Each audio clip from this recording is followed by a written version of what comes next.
Super ఇది కదా ఈ వార్త చూడండి. కేంద్ర మంత్రుల్లో 40% మందిపై క్రిమినల్ కేసులు అంటండి. 40% మందిపై అంటే ఇప్పుడు మీరు ఏదైతే ఒక బిల్లు తీసుకురాబోతున్నారో తీవ్రమైన నేర ఆరోపణలు ఉంటే 30 రోజుల తర్వాత 31 రోజుల తర్వాత వాళ్ళని ఆ పదవి నుంచి దించేయచ్చో తీసేయచ్చో అని చెప్పి ఒక బిల్ చేయబోతున్నారు కదా. మరి మీ వాళ్ళే 40% లేచిపోతారంట చూసుకోండి. ఇక రాష్ట్రాల్లో 47% మందిపై నేర అభిప్రాయాలు, కొందరిపై హత్య, హత్యాయత్నం, అపహరణ వంటి తీవ్రమైన క్రిమినల్ కేసులు. బిలియనర్ మంత్రుల జాబితా టాప్ 10లో 6 తెలుగు వాళ్ళే అంటండి. తెలుగు వాళ్ళు ఎక్కడన్నా తోపు కదా. ఏడీఆర్ నివేదికలో వెల్లడి.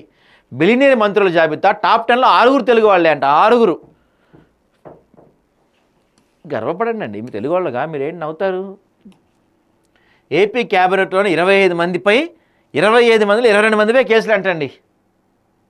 25లో 22 మందిపై కేసులు. నాకు తెలిసి పవన్ కళ్యాణ్పై కేసు ఏం లేదనుకుంటా. నాదెండ్ల మనోహర్పై కేసు ఏం లేనట్టుంది. ఇంకొకళ్ళు ఎవరో మరి మిగిలిపోయింది పాపం. తెలంగాణలోని 15 మంత్రుల్లో 11 మంది పైన. తొలి 10 మంది బిలియనీర్లలో 6 తెలుగు వాళ్లే. ఆస్తులు అప్పుల్లో పెమ్మసాని టాప్ అంట. సంపన్నుల జాబితా చంద్రబాబు, లోకేష్ 3, 7 స్థానాల్లో ఉన్నారంట. సూపర్ కదా. కేంద్ర మంత్రివర్గంలోని 72 మందిలో 40% మంది అంటే 40% మంది అంటే 30 మంది అనుకుంటారు దాదాపుగా. 40% అంటే అంతేగా. మంత్రుల పైన వివిధ రాష్ట్రాలు, కేంద్రపాలిత ప్రాంతాల్లోని 643 మంది మంత్రుల్లో 47% మంది మంత్రులపై క్రిమినల్ కేసులు ఉన్నాయని అసోసియేషన్ ఫర్ డెమోక్రటిక్ రిఫార్మ్స్ సంస్థ వెల్లడించింది. ఈ తేల్తయ్యా ఈ కేసులు? రాజకీయ నాయకులపై ఉన్న కేసులు తేల్తయ్యా? ఎప్పుడు నేను 2012లో చూసా జగన్పై అక్రమాస్తుల కేసు అని చెప్పన్న. 2012 అండి. చాలామంది అప్పుడు పిల్లలుగా ఉన్నవాళ్ళు ఇప్పుడు పెళ్ళిళ్ళై పిల్లలు పుట్టారు. వాళ్ళకి పుష్కరమైంది. 12లో కేసు అది. ఇప్పటికీ అతిగతి లేదు. అప్పుడు 16 ఛార్జ్షీట్లు ఉన్నాయి, ఇప్పుడు 26 ఛార్జ్షీట్లు ఉన్నాయి. ఆయన శుభ్రంగా బయట తిరుగుతున్నాడు. ఇక ఓటుకు నోటు కేసు మన ముఖ్యమంత్రి రేవంత్ రెడ్డి గారు, ఆయనపైన ఎటువంటి శిక్ష లేదు ఇంతవరకు. ఇట్లా చెప్పుకుంటూ పోతే కోకొల్లలు. చంద్రబాబు పైన కేసు ఉంది, జగన్మోహన్ రెడ్డిపై కేసు ఉంది, పవన్ కళ్యాణ్ పైన ఏం కేసులు లేవు అనుకోండి ఇప్పటివరకు. ఇక్కడ కేటీఆర్పై కేసులు ఉన్నాయి, కేసీఆర్పై కేసులు ఉన్నాయి, రేవంత్ రెడ్డిపై కేసులు ఉన్నాయి, అందరిపైన కేసులు ఉన్నాయి. అందరూ హ్యాపీగా దర్జాగా బయట తిరుగుతున్నారు ముఖ్యమంత్రులుగా, మంత్రులుగా. ఎప్పటికి తేలుతాయి ఇవన్నీ? అసలు తేలుతాయని నమ్మకం ఉందా? స్వతంత్ర భారతదేశంలో 79 ఏళ్ల భారతదేశంలో ఎంతమంది రాజకీయ నాయకులపై కేసులు పెట్టారు? ఎన్నిట్లో తీర్పు వచ్చింది? ఎంతమంది శిక్ష పడిందండి? వేళ్ల మీద లెక్క పెట్టచ్చు తెలుసా? వేళ్ల మీద లెక్క పెట్టచ్చు. సో వీరిలో 47% మంది తనపై క్రిమినల్ కేసులు ఉన్నట్టు పేర్కొన్నారంట. ఏపీ అసెంబ్లీలో 25 మంది మంత్రులు ఉండగా 22 మంత్రులపై క్రిమినల్ కేసులు ఉన్నాయి. వారిలో 14 మందిపై తీవ్రమైన కేసులు ఉన్నాయంటే మరి వాళ్ళని తీసేయబోతున్నారా రేపు? తెలంగాణలో కూడా 15 మంది మంత్రుల్లో 11 మందిపై క్రిమినల్ కేసులు ఉన్నాయి. వారిలో 6 తీవ్రమైన క్రిమినల్ నేరారోపణలు ఉన్నాయని ఏడీఆర్ఏ వెల్లడించింది. కేంద్ర మంత్రివర్గంలో పార్లమెంట్ ఉభయ సభలకు చెందిన 72 మంది మంత్రులు ఉన్నారు. వారిలో 29 మంది క్రిమినల్ కేసులు ఎదుర్కొంటున్నారు. 19 మంది మంత్రులపై అత్యంత తీవ్రమైన నేరాభిప్రాయాలు ఉన్నాయంట.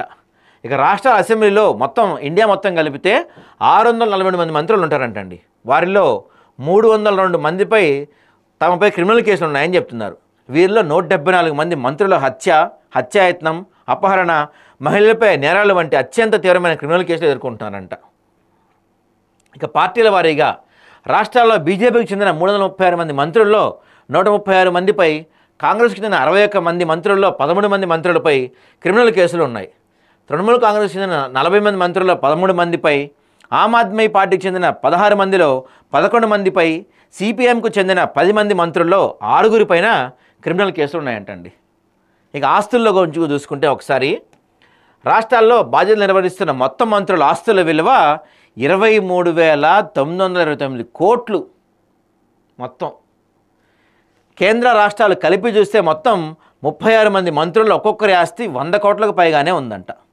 100 కోట్లు అనేది ఊరికి అఫీషియల్ ఫిగర్, అది అన్అఫీషియల్గా 1000 కోట్లే ఉంటాయి.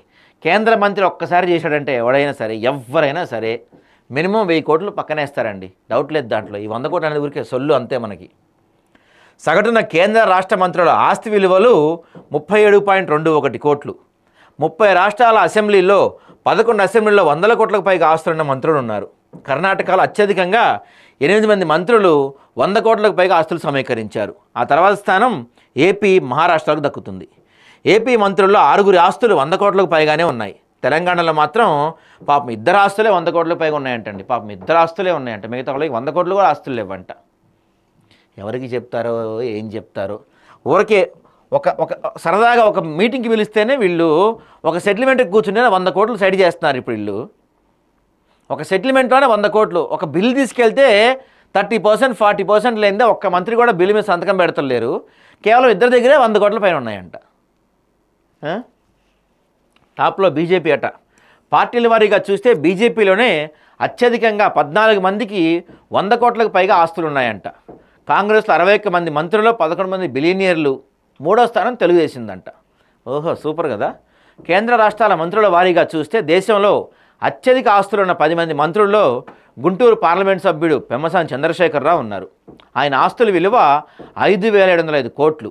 ఆ తర్వాత స్థానంలో Karnataka deputy CM DK Shivakumar 1,413 కోట్ల ఆస్తులు ఉన్నాయంట. 3వ స్థానంలో ఏపీ సీఎం చంద్రబాబు నాయుడు 931 కోట్లు. 4వ స్థానంలో ఏపీ మంత్రి నారాయణ ఆస్తులు 824 కోట్లు. 5వ స్థానంలో కర్ణాటక మంత్రి సురేష్కు 648 కోట్ల ఆస్తులు ఉన్నాయంటండి. ఇక 6వ స్థానంలో గడ్డం వివేకానంద కూడా 606 కోట్లు. 7వ స్థానంలో ఉన్న మంత్రి లోకేష్ ఆస్తుల విలువ 542 కోట్లు. ఎవరైనా ఒక్కసారి ఆలోచించారండి మీరు? ఎవరైనా చంద్రబాబు నాయుడు రాజకీయాల్లోకి వచ్చినప్పుడు ఎలా ఉన్నాడు, ఎలా వచ్చాడు, ఇప్పుడు ఆయన ఆస్తి ఏంటి? పెమ్మసాని చంద్రశేఖర్ ఆస్తి ఏంటి? 5,000 కోట్ల ఆస్తి. ఇక అనఫీషియల్గా చెప్పట్లా. ఇంకా ఇందులో ఓన్లీ మంత్రులు వీళ్ళే చెప్తున్నారు. ఎమ్మెల్యేల సంగతి ఏంటి? మన దగ్గర కేసీఆర్, కేటీఆర్ వీళ్ళ లెక్కలు కూడా తీయలేదు కదా పాపం. ఇవన్నీ అఫిడవిట్లో పెట్టినేమో లేకపోతే అఫీషియల్గా చెప్పుకుంటున్నాయో అండి. ఇవన్నీ కూడా అనఫీషియల్గా ఇంకా లక్షల కోట్లు ఉంటాయి. నన్ను అడిగితే మన దేశ జీడిపి పెరుగుతుంది అన్నారు కదా. జీడిపి పెరగడానికి కారణం ఈ రాజకీయ నాయకులే. వాళ్ళ ఆస్తులు పెరుగుతున్నాయి అంతే. సామాన్యుడు ఏమాత్రం సామాన్యుడిగానే ఉంటాడు. చెప్పాలంటే ఇంకా పేదవాడిగా మారుతున్నాడు. వాడి కష్టాలు తిరుగుతున్నాయి కానీ ఎవ్వరు డెవలప్ అవ్వట్లా. ఇక్కడ చేసుకొని ఒక్కసారి అందరూ ఇక్కడ చేసుకొని చెప్పండి, మీలో ఎంతమంది జీతం వచ్చిన తర్వాత 4 రోజులు మీ చేతిలో జీతం ఉంటుందండి? 4 రోజులు మీలో ఎంతమందికి జీతం ఉంటుంది మీ చేతికి వచ్చిన తర్వాత చెప్పండి? జీతం వచ్చి పడంగానే ఈఎంఐలు, హౌస్ రెంట్లు, కరెంటు బిల్లులు, లోన్లు, పిల్లల ఫీజులు, ఈ పాలు గట్రా బస్ పాసులు, పెట్రోల్కి వాటికి పక్కన పెట్టేస్తే 5వ రోజు మీ చేతిలో ఎంతమంది దగ్గర డబ్బులు ఉంటున్నాయండి? ఎవరి దగ్గరైనా మిడిల్ క్లాస్ వాళ్ళు ఒకప్పుడు మనందరం మిడిల్ క్లాస్ వాళ్ళని చెప్పుకునేవాళ్ళం. యాక్చువల్లీ మనందరం ఇప్పుడు మిడిల్ క్లాస్ వాళ్ళం కాదు. ఇప్పుడు మనందరం ఇప్పుడు పూర్ పీపుల్. అసలు ఇప్పుడు మిడిల్ క్లాస్ అనేది లేదు. ఇప్పుడు మనందరం పూర్ యాక్చువల్ చెప్పాలంటే. నిజమే. కాకపోతే పూర్ అంటే పేదవాళ్ళని చెప్పుకోవడానికి మనకు ఒక సిగ్గడ్డం పడి మిడిల్ క్లాస్ అండి, అప్పర్ మిడిల్ క్లాస్ అండి, లోయర్ మిడిల్ క్లాస్ అండి అని చెప్పుకుంటున్నాం. కానీ అంత సీన్ లేదు. మనందరం ఇప్పుడు పేదవాళ్ళమే. మిడిల్ క్లాస్ అనే వర్గం లేదు ఇప్పుడు. రిచ్ పూర్ ఇద్దరే ఉన్నారు. మనందరం పూర్కి సంబంధించిన వాళ్ళు ఇంకా పూర్ అయితేనే ఉన్నాం. రాజకీయ నాయకులు ఆస్తులు మాత్రం కోట్లు పెంచుకుంటూ వెళ్తున్నారు. 8వ స్థానంలో మహారాష్ట్ర మంత్రి మంగళ్ ప్రభాత్ లోధా ఆస్తుల విలువ 447 కోట్లు. 9వ స్థానంలో తెలంగాణ మంత్రి పొంగులేటి ఆస్తి 433 కోట్లు. 10వ స్థానంలో మధ్యప్రదేశ్కి చెందిన కేంద్ర మంత్రి జ్యోతిరాదిత్య సింధియా ఆస్తుల విలువ 424 కోట్లు. అతి తక్కువ ఆస్తులున్న 10 మంది మంత్రుల్లో త్రిపురకు చెందిన శుక్లా చరణ్ నౌషా కేవలం 2 లక్షల మేర ఆస్తులు ఉండడం గమనార్హమంట. పాప ఆయన మంచోడు ఉన్నట్టున్నాడు. 2 లక్షల ఆస్తులు ఉన్నాయంట. కాగా ఆస్తులతో పాటు అత్యధిక అప్పులున్న మంత్రుల్లో కేంద్ర మంత్రి పెమ్మసాని చంద్రశేఖరరావు ఉన్నారు. అప్పుల విలువ 1,038 కోట్ల మేర ఉన్నాయి. ఏపీ మంత్రి నారాయణ అప్పుల విలువ కూడా 190 కోట్లు ఉందంట. ఇవన్నీ వీళ్ళు ఏడీఆర్ఏ సర్వే చెప్తుందన్నమాట. కానీ అఫీషియల్గా దీనికి డబల్ కాదు 10 టైమ్స్ ఎక్కువ ఉంటాయి. డౌట్ లేకుండా. ఇంకా దీంట్లో కొంతమంది పేర్లు రాశారు. మన చంద్రబాబు నాయుడు పేరు ఇళ్ళదే రాశారు కానీ జగన్మోహన్ రెడ్డి పేరు రాయలేదు, కేటీఆర్ రాయలేదు, కేసీఆర్ రాయలేదు, సుజనా చౌదరి రాయలేదు, సీఎం రమేష్ రాయలేదు. లెక్క తీస్తే చాలామంది ఉన్నారు ఇట్లాంటి వాళ్ళు మన దగ్గర. వాళ్ళందరి పేర్లు రాయొచ్చు.